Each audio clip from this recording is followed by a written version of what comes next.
Hello friends, welcome to my channel goal oriented classes. जैसा कि आप सभी जानते हैं, इस चैनल पर हम सभी एग्जामों के प्रीवियस ईयर क्वेश्चन सॉल्व करते हैं। जिसमें हमने शुरू किया है एसएससी एमटीएस के मोस्ट इम्पॉर्टेंट क्वेश्चंस जो प्रीवियस ईयर पर बेस्ड होंगे। आज हम टॉप 20 क्वेश्चंस देखेंगे, जिससे आपको एसएससी एमटीएस का जो आगे एग्जाम होगा उसमें बहुत हेल्प मिलेगी। तो चलिए बिना टाइम वेस्ट किए शुरू करते हैं। हमारा पहला क्वेश्चन है, गुआ और नोआ मुंडी खदानें भारत के किस राज्य में स्थित हैं? हमारे ऑप्शंस हैं हरियाणा, सेकंड ऑप्शन है झारखंड, थर्ड ऑप्शन है राजस्थान, फोर्थ ऑप्शन है असम। तो जो हमारा गुआ और नोआ मुंडी है, ये हमारा झारखंड राज्य में स्थित खदानें हैं। और ये खदानें लौह अयस्क की खदानें हैं, जिसमें हमारी सबसे बड़ी खदान है नोआ मुंडी, जो कि झारखंड के सिंहभूम जिले में स्थित है। चलिए नेक्स्ट क्वेश्चन देखते हैं।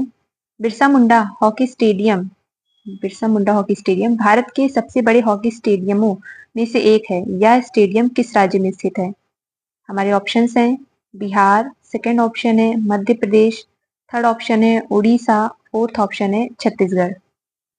तो जो हमारा बिरसा मुंडा हॉकी स्टेडियम है वो स्थित है उड़ीसा में। और कुछ इंपॉर्टेंट स्टेडियम देख लेते हैं, जैसे हमारा जो नरेंद्र मोदी स्टेडियम है वो हमारा अहमदाबाद में है। और जो हमारा अरुण जेटली स्टेडियम है वो दिल्ली में है। और वानखेड़े स्टेडियम जो कि बहुत ही इम्पोर्टेंट है वो हमारा मुंबई में स्थित है। और इकाना स्टेडियम हमारा लखनऊ में स्थित है। चलिए नेक्स्ट क्वेश्चन, निम्नलिखित में से कौन सी अफगानिस्तान की आधिकारिक भाषा नहीं है? हमारे ऑप्शंस हैं दरी, बर्मी, जोंगखा या फिर सिंघली। तो जो हमारे अफगानिस्तान की आधिकारिक भाषा नहीं है वो है दरी। हमारा ऑप्शन नंबर 1 सही होगा यहाँ पे। नेक्स्ट क्वेश्चन, स्वस्थ प्रतिरक्षा प्रणाली, कम प्रकाश में देखने की क्षमता और स्वस्थ त्वचा के लिए कौन सी विटामिन आवश्यक है? हमारे ऑप्शंस हैं विटामिन के, विटामिन B9, विटामिन ए या फिर विटामिन B2। तो हमारा सही ऑप्शन है option number third, vitamin A हमारी स्वस्थ प्रतिरक्षा प्रणाली और कम प्रकाश में देखने की क्षमता और स्वस्थ त्वचा के लिए आवश्यक होती है। विटामिन ए के बारे में हम कुछ और इम्पोर्टेंट पॉइंट देख लेते हैं। विटामिन ए का जो केमिकल नेम होता है वो होता है रेटिनॉल। और विटामिन ए की कमी से होने वाला रोग होता है ज़ेरोफ्थेल्मिया या फिर नाइट ब्लाइंडनेस जिसे कहते हैं।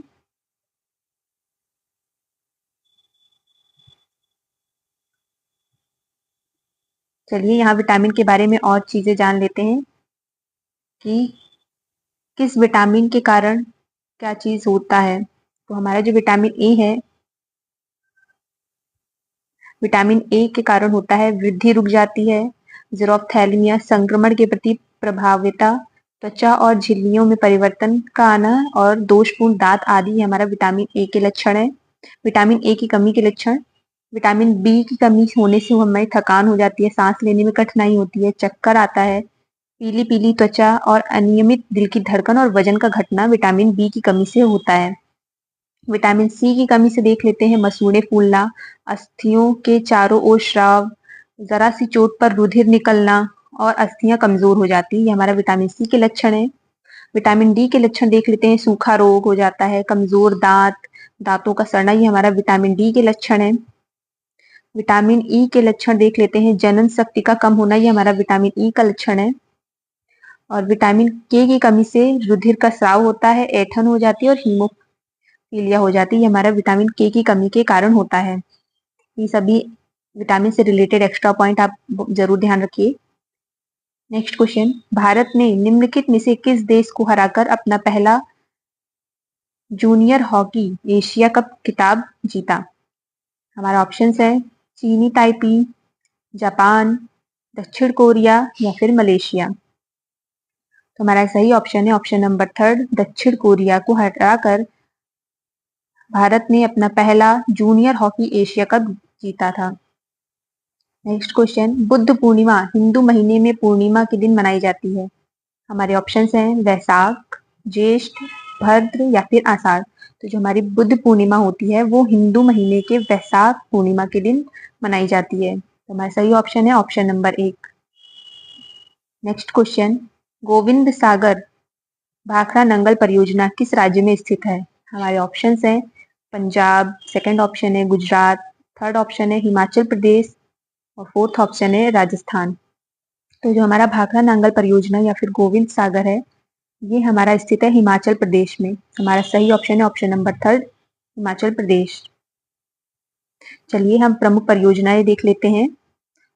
आज हम 5 राज्यों की प्रमुख परियोजनाएं देखेंगे, जैसे जम्मू कश्मीर में स्थित परियोजना है बगलीहार परियोजना, दुलहस्ती परियोजना, सलाल परियोजना, किशन गंगा परियोजना, तुलबुल परियोजना, उरी परियोजना और निम्मो बाजगो परियोजना। ये हमारी जम्मू कश्मीर की प्रमुख परियोजना है। और हिमाचल प्रदेश की प्रमुख परियोजना है भाखड़ा परियोजना, नाप्ता झाकरी परियोजना, ओम परियोजना, चमेरी परियोजना, पार्वती परियोजना। ये हमारी हिमाचल प्रदेश की प्रमुख परियोजनाएं हैं। उत्तराखंड की प्रमुख परियोजना है टिहरी परियोजना, टनकपुर परियोजना। इन दोनों में सबसे ज्यादा इंपॉर्टेंट है टिहरी परियोजना, जो कि उत्तराखंड में स्थित है। पंजाब की प्रमुख परियोजनाएं हैं नांगल परियोजना, हरिके बैराज परियोजना, थीन बांध परियोजना।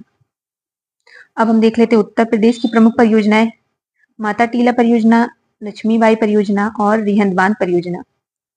इन तीनों में सबसे ज्यादा इंपॉर्टेंट है रिहंद बांध परियोजना, जो आपको हमें याद रखनी है, जो कि उत्तर प्रदेश में स्थित है। नेक्स्ट क्वेश्चन, निदेशक सिद्धांतों को मोटे तौर पर 3 व्यापक श्रेणियों में वर्गीकृत किया गया है। निम्नलिखित में से कौन सा इस वर्गीकरण का हिस्सा नहीं है? हमारे ऑप्शंस हैं समाजवादी, गांधीवादी, सत्तावादी या फिर उदारवादी।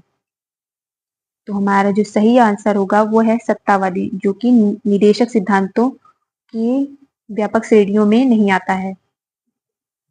चलिए नीति निदेशक सिद्धांतों के बारे में एक्स्ट्रा पॉइंट देख लेते हैं। जो हमारा राज्य की नीति निदेशक सिद्धांत है, ये हमारा आयरिश संविधान से लिया गया है, जो कि भारत के संविधान के भाग 4 में अनुच्छेद 36 से 51 के बीच में नीति निदेशक सिद्धांत दिए गए हैं। अब इसमें जो आर्टिकल 36 से 51 के बीच में इंपॉर्टेंट आर्टिकल है वो देख लेते हैं हम। आर्टिकल 40 बात करता है ग्राम पंचायतों के गठन के बारे में। आर्टिकल 42 बात करता है राज्य काम की न्याय संगत और मानवीय परिस्थितियों को सुनिश्चित करने व मातृत्व राहत के लिए प्रावधान करेगा। और हमारा आर्टिकल नंबर 44 बात करता है एक समान नागरिक संहिता समान सिविल कोड को लागू करने के बारे में बात करता है, आर्टिकल 44, जो कि बहुत इंपॉर्टेंट है।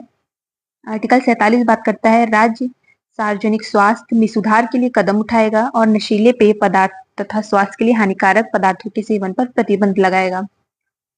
ये हमारा नीति निर्देशक सिद्धांतों में बार बार सभी एग्जाम में पूछे जाने वाले कुछ आर्टिकल्स हैं, आप इन्हें अच्छे से देख लें। और कुछ प्रमुख आर्टिकल देख लें। हमारा आर्टिकल 48A बात करता है पर्यावरण की रक्षा और सुधार करना तथा देश के वनों एवं वन्य जीवों की रक्षा करना। आर्टिकल 49 बात करता है ऐतिहासिक महत्व के प्रत्येक स्मारक की रक्षा करना। और जो हमारा आर्टिकल 50 है वो न्यायपालिका को कार्यपालिका से पृथक करने के बारे में बात करता है। और जो हमारा आर्टिकल 51 है वो अंतरराष्ट्रीय शांति और सुरक्षा स्थापित करने के बारे में बात करता है। ये सभी आर्टिकल आप अच्छे से देख लें। नेक्स्ट क्वेश्चन, अरब सागर निम्नलिखित में से किस महासागर का विस्तार है? हमारे ऑप्शंस हैं आर्कटिक महासागर, दक्षिण महासागर, प्रशांत महासागर या फिर हिंद महासागर। तो जो हमारा सही आंसर है अरब सागर हिंद महासागर का विस्तार है। हमारा ऑप्शन नंबर 4 सही होगा। चलिए नेक्स्ट क्वेश्चन देखते हैं। नेक्स्ट क्वेश्चन जाने से पहले हम अरब सागर में गिरने वाली प्रमुख नदियां और बंगाल की खाड़ी में गिरने वाली प्रमुख नदियां देख लेते हैं, क्योंकि इस पर से बहुत एग्जाम में क्वेश्चन पूछे जाते हैं। तो अरब सागर में गिरने वाली प्रमुख नदियां हैं लूनी नदी, साबरमती नदी, माही, नर्मदा, तापी, मांडवी, जुआरी, शरावती और भरतपुजा। ये हमारी अरब सागर में गिरने वाली प्रमुख नदियां हैं। और हमारी बंगाल की खाड़ी में गिरने वाली प्रमुख नदियां हैं ब्रह्मपुत्र, दामोदर, हुगली, स्वर्णरेखा, वैतरणी, ब्रह्मणी, महानदी, गोदावरी, पिन्नर, कृष्णा, कावेरी, वैगेई और ताम्रपाणी। आप सबसे मेन अरब सागर में गिरने वाली कुछ प्रमुख नदियों को याद रखेंगे तो बंगाल की खाड़ियों वाली नदी के जो ऑप्शन रहेंगे उन्हें एलिमिनेट कर पाएंगे, जैसे नर्मदा, तापी और हमारा एक सिंध नदी है वो ऑप्शन में रहता है, जिससे पता चल जाएगा। और एक साबरमती। ये आप अगर याद रखते हैं कि अरब सागर में गिरने वाली नदियां हैं तो आपको ऑप्शन देख के एलिमिनेट कर पाएंगे। नेक्स्ट क्वेश्चन, आवर्त सारणी के समूह एक की कौन सी नरम धातु हवा के संपर्क में आने के कुछ सेकंड के भीतर धूमिल हो जाती है? हमारे ऑप्शंस हैं फ्रेंशियम, बेरियम, स्ट्रॉन्शियम या फिर सोडियम। तो हमारा सही ऑप्शन है ऑप्शन नंबर 4 सोडियम, जो कि हवा के संपर्क में आने पर कुछ सेकंड बाद धूमिल हो जाती है, इसीलिए इसे केरोसिन के तेल में रखा जाता है। नेक्स्ट क्वेश्चन, बौद्ध काल का सबसे पुराना स्तूप कौन सा है? हमारे ऑप्शंस हैं धामेक स्तूप, महाबोधि स्तूप, सांची स्तूप या फिर केसरिया स्तूप। तो जो हमारा बौद्ध काल का सबसे पुराना स्तूप है वो है सांची स्तूप, ऑप्शन नंबर 3 हमारा सही होगा। चलिए स्तूपों के बारे में एक्स्ट्रा पॉइंट देख लेते हैं कि कौन सा स्तूप कहाँ पर स्थित है। जो हमारा भरहुत है वो भारत के मध्य प्रदेश राज्य में स्थित है। उत्तर प्रदेश में पिपरवा स्तूप है जो कि सबसे पुराना स्तूप है। सांची स्तूप मध्य प्रदेश में है, केसरिया स्तूप बिहार में है, शांति स्तूप लेह में है भी है और उड़ीसा में भी है। अमरावती स्तूप आंध्र प्रदेश में स्थित है। महाबोधि स्तूप बोध गया में स्थित है और जो हमारा धमेक स्तूप है वो सारनाथ में स्थित है। ये सभी स्तूपों की लोकेशन आप अच्छे से याद कर लें क्योंकि यहाँ से एग्जाम में क्वेश्चन बनते हैं। नेक्स्ट क्वेश्चन, निम्नलिखित में से कौन सा भारत में सूक्ष्म वित्त संस्थानों का एक आयाम है? हमारे ऑप्शंस हैं ऋण ब्याज दरें, शेयर बाजार में निवेश, क्रेडिट कार्ड की उपलब्धता या फिर ग्रामीण क्षेत्रों तक पहुंच। तो जो हमारा सूक्ष्म वित्त संस्थानों का आयाम है वो है ग्रामीण क्षेत्रों तक पहुंच, ऑप्शन नंबर 4 हमारा सही ऑप्शन होगा। नेक्स्ट क्वेश्चन, नटवरी नृत्य किस नृत्य शैली से संबंधित है? तो हमारा ऑप्शन है कथकली, सेकेंड ऑप्शन है कथक, थर्ड ऑप्शन है कुचिपुड़ी या फिर फोर्थ ऑप्शन उड़ीसा। तो जो हमारा नटवरी नृत्य है वो हमारा कथक से रिलेटेड शैली है। चलिए हम कथक के इंपॉर्टेंट एक्सपोनेंट देख लेते हैं जो कि एग्जाम में बार बार पूछे जाते हैं, जैसे बिरजू महाराज, लच्छू महाराज, शोभना नारायण, सितारा देवी, ईश्वरी प्रसाद, कुमुदनी लखिया, कमनी अस्थाना, नलनी अस्थाना, अदिति मंगल दास। ये हमारे कथक के बहुत ही इंपॉर्टेंट एक्सपोनेंट हैं जो कि कथक को परफॉर्म करते हैं। इन्हें आप अच्छे से देख लेंगे, सभी एग्जामों में पूछे जाते हैं। नेक्स्ट क्वेश्चन, वित्तीय वर्ष क्या है? हमारे ऑप्शंस हैं वह वर्ष जिसमें कर की दरों में वृद्धि की जाती है, सेकंड ऑप्शन सरकार के लिए वित्तीय रिपोर्टिंग अवधि को दर्शाने वाला वर्ष, थर्ड ऑप्शन सरकारी राजस्व में घाटे वाला एक वर्ष या फिर फोर्थ ऑप्शन सरकारी राजस्व में अधिशेष वाला एक वर्ष। तो जो हमारा वित्तीय वर्ष होता है वो होता है सरकार के लिए वित्तीय रिपोर्टिंग अवधि को दर्शाने वाला वर्ष। तो हमारा सही ऑप्शन होगा ऑप्शन नंबर 2। नेक्स्ट क्वेश्चन, पुरुष हैंडबॉल खेल में बॉल का भार कितना होता है? हमारे ऑप्शंस हैं 325 से 375, 445 से 475, 525 से 575 या फिर 225 से 275। तो जो हमारी पुरुष हैंडबॉल में बॉल का भार होता है वो होता है 425 से 475। हमारा सही ऑप्शन है ऑप्शन नंबर 2। नेक्स्ट क्वेश्चन, निम्नलिखित में से किस वर्ष में पानीपत की तीसरी लड़ाई लड़ी गई थी? हमारे ऑप्शंस हैं 1751, 1786, 1707 या फिर 1761। जो हमारी पानीपत की तीसरी लड़ाई थी वो हुई थी 1761 में। चलिए हम पानीपत की और भी लड़ाइयां देख लेते हैं।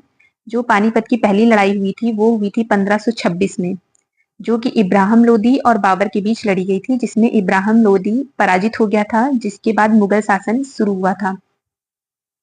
पानीपत का दूसरा युद्ध हुआ था 1556 में, अकबर और सम्राट हेमचंद्र विक्रमादित्य के बीच में हुई थी। इसका आप सन बहुत अच्छे से देख ली, 1556 में पानीपत की दूसरी लड़ाई लड़ी गई थी और पहली लड़ाई 1526 में लड़ी गई थी। और जो हमारी पानीपत की तीसरी लड़ाई है वो 1761 में अफगान आक्रमणकारी अहमद शाह अब्दाली और पुणे के सदाशिवराव भाऊ अर्थात मराठों के बीच में हुई थी। आप डायरेक्ट याद रखें कि मराठों और अहमद शाह अब्दाली के बीच पानीपत की तीसरी लड़ाई हुई थी, जिसमें मराठाओं की बहुत बुरी हार हुई थी। और इसके सन आप अच्छे से याद रखिए कि 1761 में तीसरी, 1556 में दूसरी और 1526 में पहली पानीपत की लड़ाई हुई थी। नेक्स्ट क्वेश्चन, मेघालय की किस जनजाति का साद मस्तिहा या विजय नृत्य जनजाति के प्रमुख त्योहार के दौरान किया जाने वाला एक प्राचीन युद्ध नृत्य है? हमारे ऑप्शंस हैं खासी, जयंतिया, वार या भोई। जो मेघालय की खासी जनजाति है वहां का साद मस्तिहा या विजय नृत्य जनजाति के प्रमुख त्योहारों के दौरान किया जाने वाला एक प्राचीन युद्ध नृत्य है। हमारा नेक्स्ट क्वेश्चन, अनटचेबल उपन्यास किसके द्वारा लिखा गया है? हमारे ऑप्शंस हैं प्रेमचंद, बंकिम चंद्र चट्टोपाध्याय, आरसी मजूमदार या फिर मुल्क राज आनंद। तो जो हमारा अनटचेबल है वो मुल्क राज आनंद द्वारा लिखा गया है। चलिए कुछ प्रमुख बुक्स और ऑथर्स देख लेते हैं। The nice guy who finished first, ये राहुल द्रविड़ द्वारा लिखी गई है। The test of my life Yuvraj Singh द्वारा। Playing it my way Sachin Tendulkar द्वारा। A century is not enough Sourav Ganguly द्वारा। इम्परफेक्ट, ये संजय मंजरेकर के द्वारा लिखी गई है। The race of my life हमारी मिल्खा सिंह द्वारा लिखी गई है, जो एक रेसर है। नेक्स्ट क्वेश्चन, निम्नलिखित में से Sita and illustrated retelling of Ramayana पुस्तक के लेखक कौन है? हमारे ऑप्शंस हैं रविंद्र सिंह, दुर्जोय दत्ता, देवदत्त पटनायक या फिर अमीश त्रिपाठी। तो इसका सही आंसर है ऑप्शन नंबर 3, देवदत्त पटनायक ने Sita and illustrated retelling of Ramayana के लेखक हैं। चलिए आज का हमारा का लास्ट क्वेश्चन, भारत में संसद के दोनों सदनों का चुनाव कौन करता है? हमारे ऑप्शंस हैं निर्वाचन आयोग, सेकंड ऑप्शन है संसदीय कार्य मंत्रालय, थर्ड ऑप्शन है प्रधानमंत्री या फिर फोर्थ ऑप्शन राष्ट्रपति। तो भारत में संसद के दोनों सदनों का चुनाव करता है निर्वाचन आयोग। हमारा सही ऑप्शन है ऑप्शन नंबर फर्स्ट। चलिए निर्वाचन आयोग के बारे में हम और इम्पोर्टेंट पॉइंट जान लेते हैं। जो हमारा भारतीय संविधान का भाग 15 है वो चुनाव से संबंधित है, जिसमें चुनाव के संचालन के लिए एक आयोग की स्थापना की बात कही गई है। चुनाव आयोग की स्थापना 25 जनवरी 1950 में संविधान के अनुसार की गई थी। संविधान के अनुच्छेद 224 से 229 तक चुनाव आयोग और सदस्यों की शक्तियों, कार्य और कार्यकाल, पात्रता आदि से संबंधित है। निर्वाचन आयोग में मूलतः केवल एक चुनाव आयुक्त का प्रावधान होता है, लेकिन राष्ट्रपति की अधिसूचना के जरिए 16 अक्टूबर 1989 को इसे 3 सदस्यीय बना दिया गया था कि अब निर्वाचन आयोग में मूलतः 3 लोग होंगे। इनका कार्यकाल 6 वर्ष या फिर 65 वर्ष की आयु होती है, दोनों में से कोई भी पूरा पहले हो जाए। और नेक्स्ट अब हम देख लेते हैं इससे जो इम्पोर्टेंट आर्टिकल है। आर्टिकल 324 बात करता है चुनाव आयोग में चुनावों के लिए निहित दायित्व और अधीक्षण, निर्देशन और नियंत्रण के बारे में। 325 बात करता है धर्म, जाति या लिंग के आधार पर किसी भी व्यक्ति विशेष को मतदाता सूची में शामिल न करने या इनके आधार पर मतदान करने के लिए आयोग नहीं ठहराया जा सकता है। 326 बात करता है लोकसभा एवं प्रत्येक राज्य की विधानसभा के लिए निर्वाचन वयस्क मताधिकार के आधार पर होगा। आर्टिकल 327 बात करता है विधायिका द्वारा चुनाव के संबंध में संसद में कानून बनाने की शक्ति। 328 बात करता है किसी राज्य के विधानमंडल को इसके चुनाव के लिए कानून बनाने की शक्ति है। और आर्टिकल 329 बात करता है चुनावी मामलों में अदालतों द्वारा हस्तक्षेप करने के बारे में बात करता है। ये सभी आर्टिकल्स देख लें आप। तो आज का लेक्चर हमारा यहीं खत्म होता है। आपको वीडियो ज़रा भी हेल्पफुल लगी हुई हो तो प्लीज़ लाइक करें, शेयर करें और सब्सक्राइब करें हमारे चैनल को। और आपको किसी एग्ज़ाम के प्रीवियस ईयर क्वेश्चंस देखते हो तो आप कमेंट सेक्शन में बता सकते हैं। धन्यवाद।